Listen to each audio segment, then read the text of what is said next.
see the polls, how good they are. I have people that won't vote unless I'm on the ballot, okay? Good interview with Chris Wallace on Sunday. Kellyanne Conway picks it up on a Monday. Senior counsel to the president. How you doing, Kellyanne? And welcome back here from the North Lawn there. I want to start in Florida. How does the White House view these victories for Senate and governor? This is truly joyful and triumphant since we're in the holiday season, and the president made a big difference.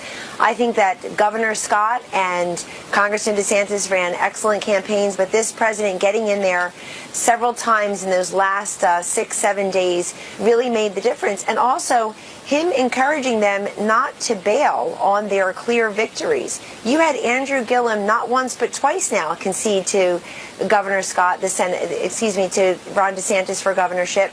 They clearly won, and I think that people got another view of somebody like Brenda Snipes and her shenanigans, and that should be the first order of business for Governor DeSantis to really look at who's running these counties and this electoral process. Also, let me just say that the last time Senator Nelson ran for Senate 6 years ago, he won by 1.1 million votes, a 1 million vote plus margin. This time he lost. The people of Florida clearly don't want him to be the senator. He's been unremarkable. He should be credited for his service, but in the last few years he's been sort of unremarkable in his Senate record, and also he voted against Kavanaugh. Yeah, got it. Just move out of Florida. What is your message for these suburban women who turned away from the Republican Party this past term? How do you win them back, Kellyanne? Well, some did, not all did.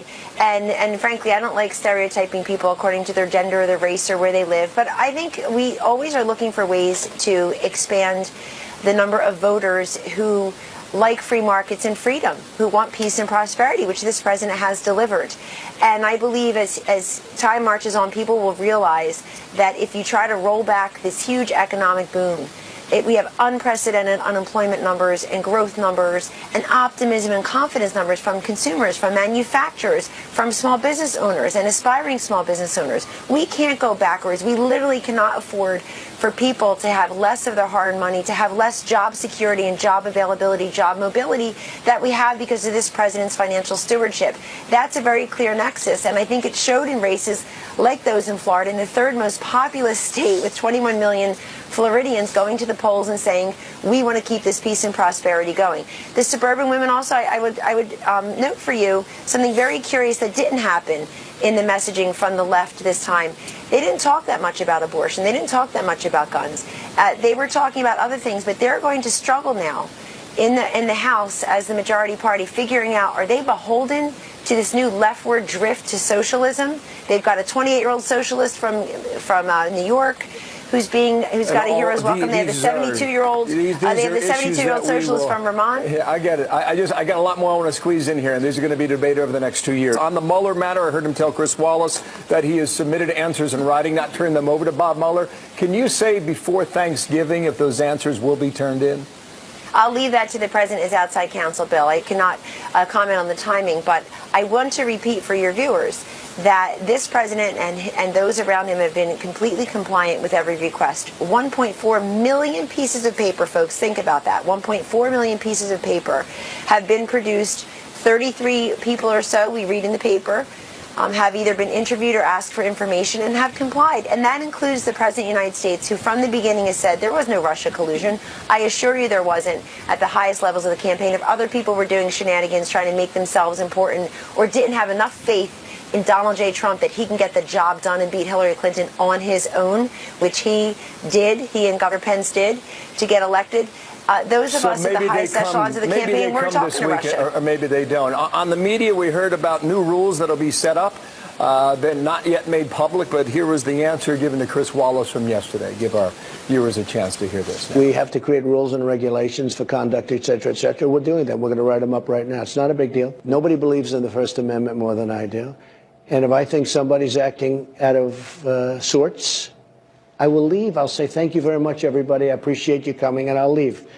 And those reporters will not be too friendly to whoever it is that's acting up. So do we know what the new rules are, Kellyanne?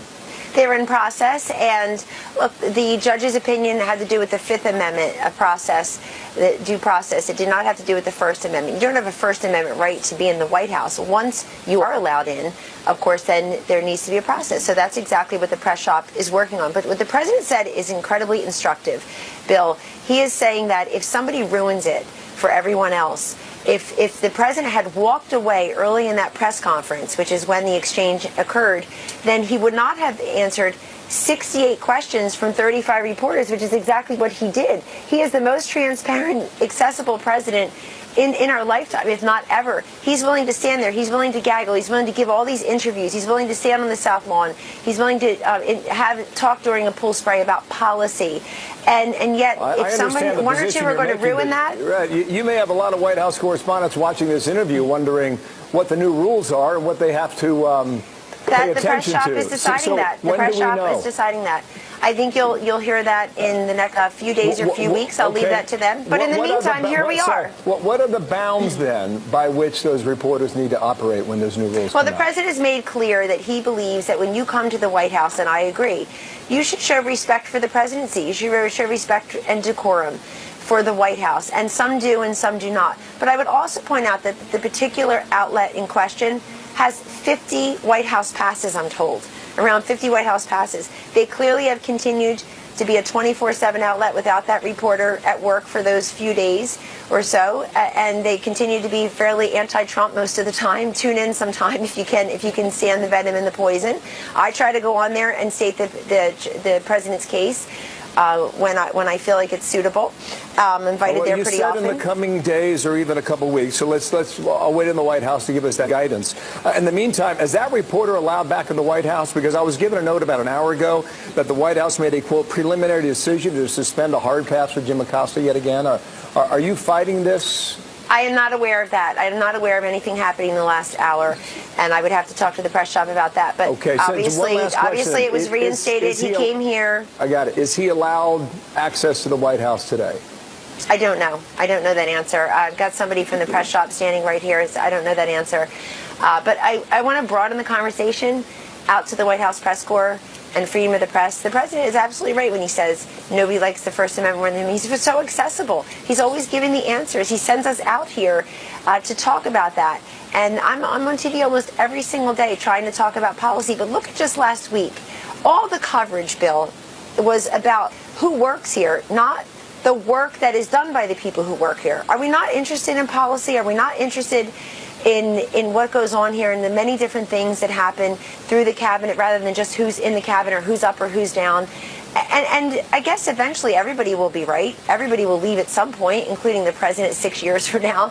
But isn't there just the least bit of shame? Isn't the least bit of shame that the headlines and the Twitter explodes about palace intrigue? It's really silly. Anytime you want to talk policy, again, you're invited to come back here and discuss. Well, thank you. Kellyanne, thank you so much for your time today.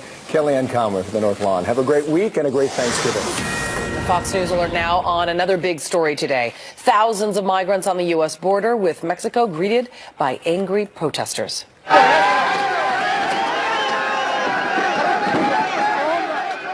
Hundreds of people in Tijuana protesting as the migrant caravan continues to make its way through the north. We are live on the ground. Also, the Trump team about to receive an official report on the killing of that columnist Jamal Khashoggi. What the president is saying on that today. Coming up here. And more on that big interview between President Trump and Chris Wallace as the Fox News Sunday anchor gets a special tour of the Oval Office.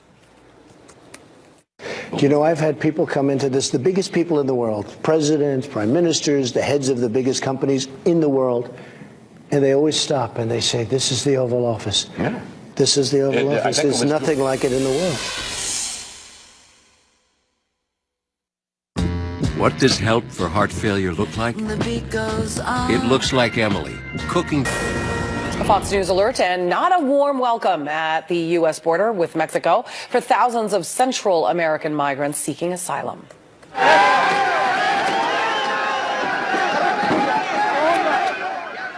Hundreds of people in Tijuana protesting the migrants' arrival at a park where they have set up camp along a fence between the U.S. and Mexico. 3,000 migrants, as you know, already in Tijuana, with thousands more coming across the border. Nearly 6,000 American troops deployed by President Trump have been busy reinforcing border crossings, and we will be live on the ground coming up. I don't know. You know, who can really know? What if the Crown Prince, speaking to you, the President of the United States, directly lied to you? Well, he told me that he had nothing to do with it. He told me that, I would say, maybe 5 times at different points. You saw we put on very heavy sanctions, massive sanctions on a large group of people from Saudi Arabia. But at the same time, we do have an ally, and I want to stick with an ally that in many ways has been very good. Another intriguing part of that interview with Chris Wallace over the weekend, CIA apparently concluding the Saudi Crown Prince personally ordered the killing of Jamal Khashoggi. The president saying he declined to listen to that tape that allegedly contains audio of the death.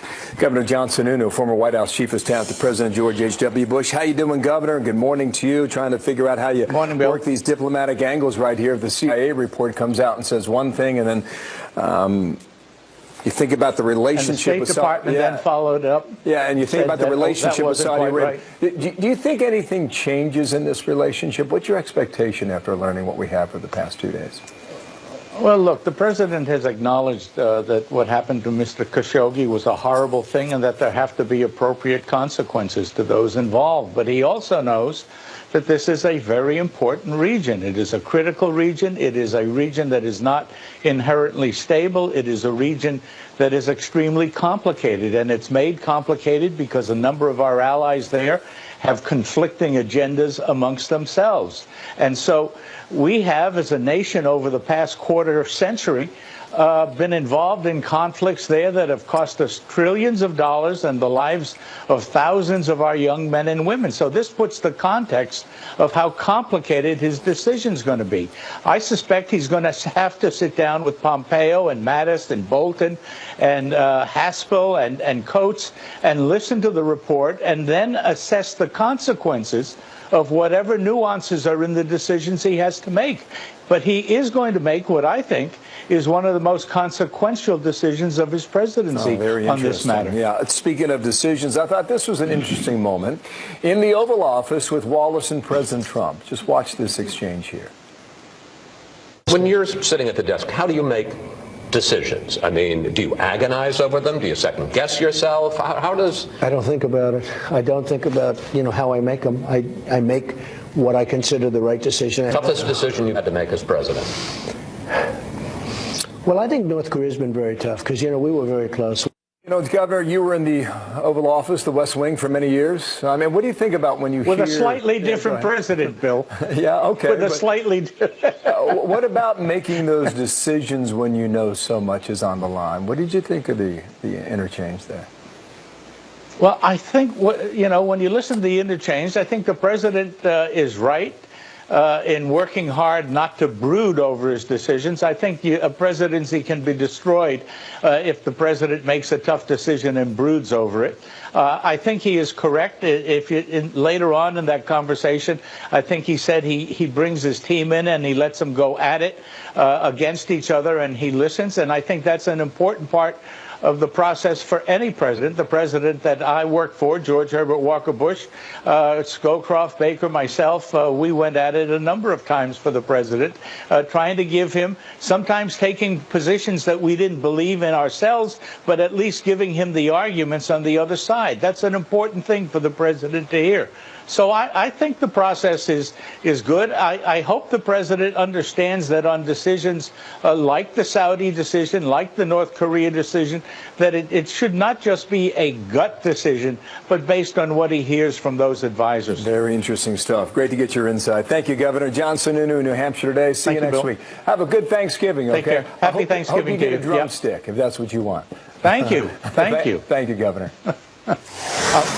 Fox News alert on the raging and deadly California wildfires. There are 80 dead so far statewide, nearly 1,000 people unaccounted for.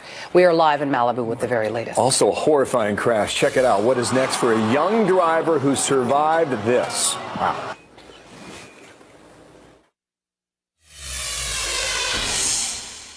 This The car went airborne. Just watch how this happens. Inside that car is 17-year-old Sophia Flourish flying off the track, high speed yesterday, tight turn. Wow, the car crashing through the fence, hit a building and dropping to the ground. She's a German race car driver, suffered a spinal fracture due to undergo surgery today, so we hope the best for that and the outcome. That is a terrifying moment for everybody watching. You see the wreckage, but you don't see her. Where in the world did she land? I have no idea, but the fact that she wasn't killed is a miracle. Her car was shredded into pieces. Back surgery today, and we hope Scary the best stuff. turns out okay. All right. So a Fox News alert now on California's deadliest and most destructive wildfires in the state history. At least 80 people are dead. At least 1,000 people still remain unaccounted for. Rain in the forecast could complicate search and rescue efforts, but also bring relief, of course, much needed relief to those firefighters still on the front lawn and on the front lines. Jonathan Hunt is live in Malibu with the very latest. And Jonathan, let's start up north. What's the latest there? Well, Julie, the rain will help the firefighters, as you mentioned, although flames are not the real issue there now. The urgent issue rescuers are facing is identifying any human remains still amid the devastation there. It is a tough job and not an enjoyable one for anybody by any means. And the rains, when they come down, could sweep a lot of that ash away, and that could make it even more difficult to identify those who were burned to death in that deadly Camp Fire. Also last night, there was a vigil held near Paradise, California, the town that was destroyed. A lot of people showing up just to try to find some comfort. Listen here. Just know that God's comforting us. Yeah. It's hard to imagine, and we're living it. It's really, and then I look around at all the kindness. My wife she needs some closure. To be around other people that have gone through the same thing that we have, it helps with the grieving process. It's going to be a tough Thanksgiving week for a lot of people up in Northern California, Julie. And down south, Jonathan, where you are, some good news, at least for folks there, right? Yeah, a lot of residents now being allowed back into Malibu. They're being greeted this morning by a beautiful sunrise. You missed just by a couple of minutes the spectacular scene we had here. But the sad reality is that the sunrise is revealing for a lot of them the stark reality of what they have to come back to. And that, in the case for hundreds of families here, is pretty much nothing. Just this kind of destruction is what they are going to find. Concerns about the rain here too, Julie. We are predicted to get some around midweek, right around Thanksgiving. These homes where we are right now, right in the foothills of the Santa Monica Mountains. And when you've had this kind of fire, destroys all the trees, destroys all the brush, there's no anchor for a lot of the soil and the rocks on those hillsides. The concern now is if we do get significant rain, we're at danger of very significant mudslides. So that's the next fear here for residents in Malibu, Julie. Wow. All right, Jonathan Hunt, thank you. 28 past now, another alert. Florida Republican Rick Scott unseating longtime Democratic Senator Bill Nelson. It is now official. That's the first time in more than 100 years Florida has two Republican senators, but the election drama is not over yet. We'll explain why. More on that, plus there is this today. Have a listen. The biggest flaw, from my point of view, is that he was chosen for the purpose of interfering with the Mueller investigation. He auditioned for the part by going on TV and saying he could hobble the investigation. Congressman Adam Schiff going toe-to-toe with the president over acting Attorney General Matt Whitaker and the Russia probe. New York Congressman Pete King is standing by. We're going to get his take on all of this and more next. I think he's very well aware politically. I think he's astute politically. He's a very smart person, a very respected person. He's going to do what's right. With movement in a moment here, down 61, 62 points of the open. We had a shortened week, Julie. Thanksgiving's coming up on Thursday, but you knew that, right? Oh, is it? Yeah. So we're going to shorten week. We're up and down last week. So, you know, watching earnings, et cetera. Charles Payne's going to be by in a couple minutes here.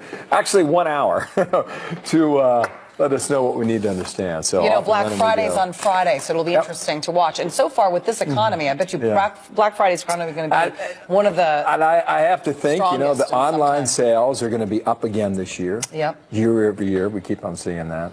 Online sales are the way to go. Right, you got your shopping done, right? Oh, God, I'm up until 2 in the morning doing it every night. Thank God for Amazon Prime. I'm going to get you my list. All right. Here we go. Republicans finally clinching some big wins in the midterms. Brian Kemp will be the next governor of Georgia. Rick Scott, Ron DeSantis, the respective races for Senate and governor have now been won in Florida, and that recount weighing heavily in the Sunshine State, as you know. Here's Rick Scott. It was very frustrating. When I announced we'd won that Tuesday night, we were up 57,000 votes, and they just kept finding ballots. And we've got to do everything we can to make sure these elections are free and fair. We had 65 counties do a good job. We had 2 that dropped the ball. We want to make sure all 67 counties do these elections in a fair way. Griff Jenkins watching it all from Lauderdale, Florida. Almost time to come home. Griff, good morning. How'd it work out? Good morning, Bill. Well, it's not over yet because Fox News has just obtained the resignation letter from the election supervisor in Broward County, Dr. Brenda Snipes, after losing over 2,000 ballots, missing deadlines. She writes to Governor Scott, although I have enjoyed this work tremendously over these many election cycles, both large and small, I am ready to pass the torch. Therefore, I request you accept my letter of resignation effective January 4th, 2019. Dr. Snipes' term was expected to run till 2020, but she came under too much scrutiny. Now, Governor-elect DeSantis will have an opportunity to replace her. The other big news, of course, over the weekend, Bill, and that is after 18 years, Bill Nelson conceding to Rick Scott in that Senate race. Nelson lost by 10,033 votes. Senator-elect Scott writing at FoxNews.com, quote, "Now the voters of Florida have spoken, and I am honored to serve as our state's next senator and share Florida's success with the entire nation." Just a lot of people have been asking me, have they still found those missing 2,040 ballots in Broward County? We're not sure, but we're hearing that Dr. Snipes may be holding a press conference at 2. We'll try and find out. We shall watch. Thank you, Griff. Griff Jenkins there in Florida. Thank you, sir. Yes and yes. I think the appointment is unconstitutional. He's clearly a principal officer, and the fact that he is a temporary principal officer doesn't mean that that is any less subject to Senate confirmation. Constitutionally, it has to be subject to confirmation. I think they lose that case when it goes to the Supreme Court. All right, there you go. California Congressman Adam Schiff taking acting Attorney General Matt Whitaker to task, trading insults online with President Trump over the role Whitaker will play in the Russia investigation. Let's bring in Congressman Pete King, member of both the House Homeland Security Committee and House Select Committee on Intelligence. Thank you very much, Congressman. Always great to see you. Thank you, Julie. All right, I want to go first on these 2 online jabs between Adam Schiff and the president. Adam Schiff says Democrats would likely change the appointment of Matthew Whitaker. Then President Trump tweets this on your screen. So funny to see little Adam Schiff with a double T talking about the fact that acting Attorney General Matt Whitaker was not approved by the Senate, but not mentioning the fact that Bob Mueller, who is highly conflicted, was not approved by the Senate. I'd like to think this was an unfortunate typo, but what do you think? That the president's sending Adam Schiff a message here? Yeah, I wish the president hadn't done it. Listen, to me, the president has a strong enough case on this. As far as everything I've seen, I don't think there's going to be any evidence of collusion at all. They should let the Mueller report run out. He shouldn't let Adam Schiff get him distracted. I've known Adam for a number of years. For the most part, we get along. I think he's become very partisan, though, in the last year or so. And I think, for instance, him saying earlier on that he knows that the president appointed Matt Whitaker to obstruct or to somehow turn off the Mueller investigation, there's absolutely no evidence for that. And I think Adam hurts his own case by making these charges without having any evidence. He tries to prejudge everything. And the president just let Adam say what he wants and don't jump into it. He's the president of the United States, and this investigation is going to go forward. Again, I don't know Matt Whitaker, but from all indications, he's extremely qualified. Right. The Justice Department has said that his appointment is legal. Leave it at that, and let's go forward. Okay, but before we go forward, we got to read Schiff's response. He tweeted back, wow, Mr. Sure. President, that's a good one. Was that like your answers to Mr. Mueller's questions, or did you write this one yourself? Okay, so you also sit on the Intel Committee. What do you make of the Intelligence Committee Chairman's response there to the President? Yeah, I think he's somehow trying to imply that the president, I guess, is not giving honest answers, or he doesn't know what the answers would be. The president has, again, turned over 1 million documents to the Mueller investigation. Well, he's also implying that he didn't answer the questions himself, because the president had said he did answer those questions himself. And now he's, Schiff is implying that he did not. So he's essentially calling the president a liar.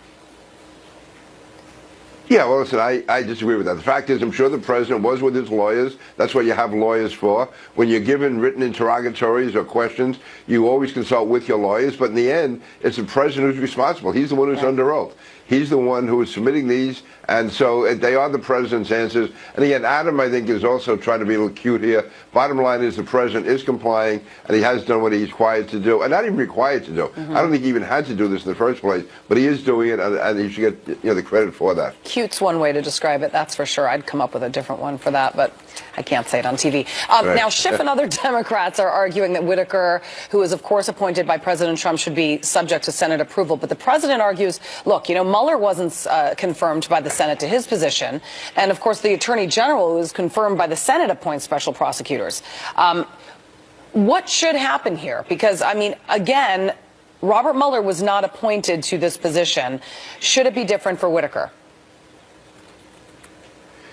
Again, this is an interpretation of a statute that none of us have really even looked at before to any extent. It's going to be decided ultimately by the courts, but the Department of Justice, I thought, put out a very reasoned statement, very reasoned analysis as to why the Whitaker appointment is valid and does not require Senate confirmation. So, again, I think this is a side issue being thrown out there by the Democrats. And Matt Whitaker was qualified, and again, the court will ultimately decide it. But from what I've seen so far, I would say the president had the full right to make this temporary appointment, and that he is serving lawfully and legally. All right. I also want to just bring up the fact that several House Democrats on Sunday shows over the weekend said that they will be focusing on targeting Trump in the new Congress. And James Comey tweeted this last week, and I want your reaction to this. House Republicans can ask me anything they want, but I want the American people to watch. So let's have a public hearing. Truth is best served by transparency. Let me know when is convenient. A public hearing. What do you make of that?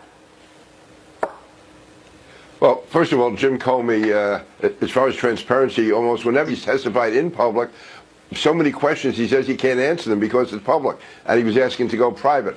The questions here could involve national security issues, sensitive issues. They also can impinge on other parts of the investigation where you don't want other witnesses to know what he's saying. So, no, listen, there's always two parts to these things in sensitive investigations. There's the private part, which is the way the FBI conducts its investigations, and then if you have to, you have the public hearing. But you do it in private because you want to have sustained questions and answers, and you don't want someone like Jim Comey to say, well, I can't answer that because we're in public. So, again, this to me is Jim Comey trying to distract attention on this. And also, I know, for instance, there were times, trying to be cute. Well, he told us things in private, which he then denied in public. And he told us that General Flynn did not lie. And then later on, he didn't recall saying that. Yeah, isn't that convenient? All right, Congressman Pete King, great to see you as always.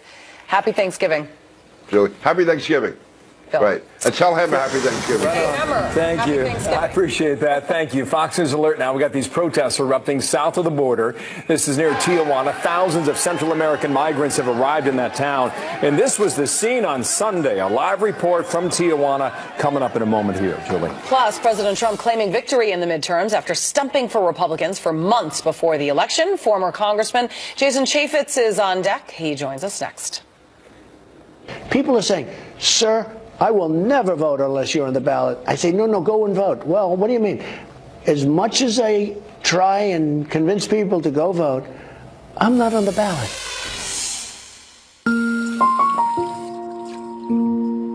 New York City Mayor Michael Bloomberg making history with his latest donation. Get this, Bloomberg announcing he is giving a record $1.8 billion with a B, not an M, a B dollars to his alma mater, Johns Hopkins University. He says he hopes it will be used to help low and middle income students with financial aid so they can better achieve the American dream. Well, the gift is believed to be the largest private donation ever to an American university.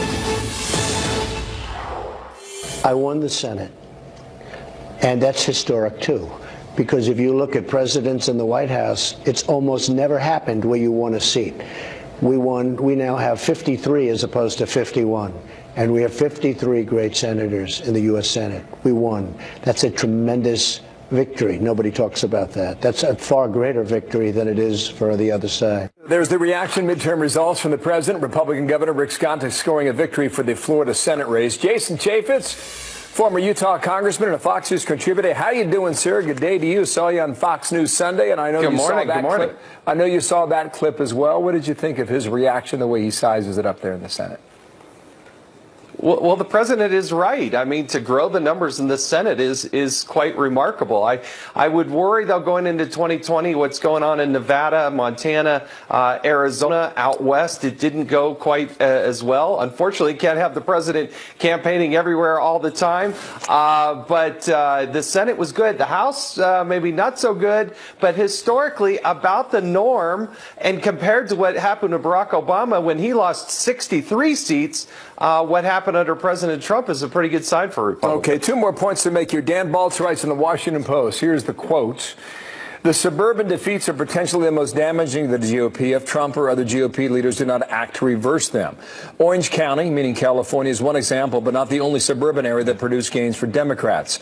DuPage County, outside Chicago, has been a Republican stronghold for years, though the GOP's grip had been weakening. Now, not a single House member of the new Congress, whose district includes a part of DuPage County, will be a Republican.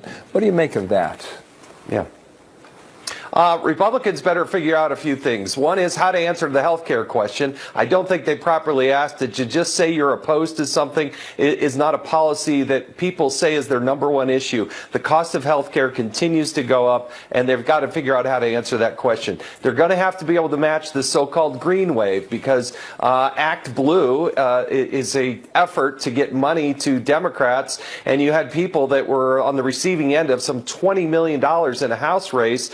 For instance, like Jeff Denham up in Northern California. You got to be able to match that. And the third thing is you better be able to register young people and get them involved and engaged in the party. And the Republicans have been pathetic to absolutely doing nothing to get new people to register. They've got to figure that out. So let's watch that strategy in the coming months here. Nancy Pelosi is likely the next Democratic speaker, right? Speaker of the House. Here's the president on Saturday. No. Well, okay, I'll play this and let you analyze it. Go ahead. Listen to the president. Okay. I would help Nancy Pelosi if she needs some votes. She may need some votes. I will perform a wonderful service for her. I like her. Can you believe it? I like Nancy Pelosi. I mean, she's tough and she's smart, but she deserves to be Speaker.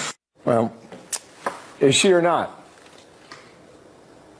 Well, look, it is normal and customary for the week after the election for the leadership races to happen. The Democrats had to delay that leadership vote because she doesn't have the votes. And she's going to have to go back to these people and ask them to rescind a campaign promise to vote for her. I think she's a great foil for Republicans. We would love nothing more than to be able to talk about Nancy Pelosi, Nancy Pelosi, Nancy Pelosi going into 2020. And Democrats, I don't think, are organized enough to get some new young leadership up there. If they put Beto O'Rourke in as the speaker, that would be a problem for Republicans. But they're not going to do that. They're going to go to their old guard and the old arguments, and that's why I think going into 2020 it's going to help the Republicans. Well, but you were hinting there that she's not a sure thing for the Speaker of the House. Perhaps you're right, but I don't see a big challenge. Maybe Marcia Fudge from Northern Ohio.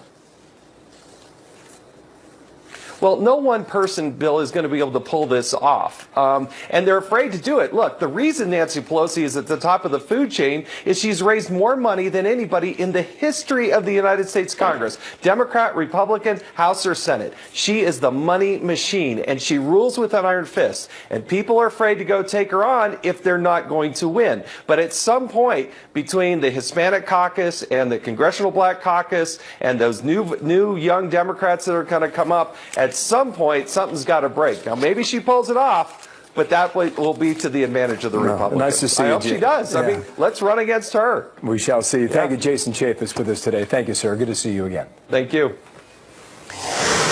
Breaking news out of Syria at this hour to tell you about the U.S. is launching another round of strikes to officially crush ISIS in that nation. The latest on the fight on the ground next. Battling to keep last week's Brexit deal alive, lawmakers both sides of the aisle trying to unseat her. May saying that in a speech that the business community is on her side. Don't just listen to the politicians. Listen to what business is saying. Listen to what business that is providing your jobs and ensuring that you have that income that puts food on the table for your family is saying. And business is saying we want a good deal with the EU and we want a good trading relationship. May has been fighting to keep her job after the draft agreement on how Britain will leave the EU next year triggered an avalanche of criticism.